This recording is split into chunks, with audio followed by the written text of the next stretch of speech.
মাছ ধরা দেখতে কার নাই ভালো লাগে। আসসালামু আলাইকুম এভরিওয়ান, আশা করি সবাই ভালো আছেন, আমিও ভালো আছি। আমি বিকেলে হাঁটতে গিয়েছিলাম গতকাল। তারপর দেখি একজন লোক বসে বসে মাছ ধরতেছে। তখন হুট করে আম্মুকে ডাক দেই। তো উনি যে ভিডিও করতেছে আমি এতটা খেয়াল করি নাই। তারপর সামনে যখন আসতেছে আমি বলতেছি, তুমি কি ভিডিও করো? বলতেছে, হ্যাঁ আমি ভিডিও করি। তারপর ওনার কাছে দাঁড়ায় থাকি যে উনি কয়টা মাছ ধরতে পারে দেখার জন্য।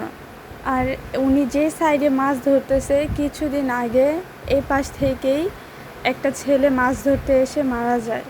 আমাদের এই নদীতে পরপর 4 জন মারা যায় 1 মাসের মধ্যেই।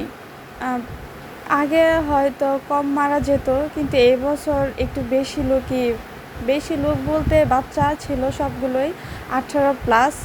তারাই পড়ে পড়ে মারা গেছে আর কি, মানে যে পড়ছে সে আর উঠতে পারে নাই। এটা আসলে একটা দুঃখের ব্যাপার। যাই হোক, মানে এখানে আসলে তাদের কথাটা একটু মনে পড়ে। তারপর আমি আঙ্কেলকে বললাম যে, আঙ্কেল আপনি যে এই পাশে মাছ ধরতেছেন, এই জায়গায় তো কয়েকদিন আগে একটা ছেলে পড়ে মারা গেছে, আপনার কি ভয় করে না? উনি বলল, ভয়ের কিসের মা, যার হায়াত যেখানে আছে, যতটুক আছে, সে তো ততদিনই বাঁচবে, তাই না? ওর মৃত্যু হয়তো এই জায়গায় ছিল, তাই ওই জায়গায় এসেই মারা গেছে। দেখতে দেখতে আঙ্কেল একটা মাছ ধরে, বেশি বড় না, ছোট মাছে উঠে। তারপর আমিও বেশিক্ষণ দাঁড়ায় থাকি নাই, আমি ওই জায়গা থেকে চলে আসছি। সবাই ভালো থাকবেন, আল্লাহ হাফেজ।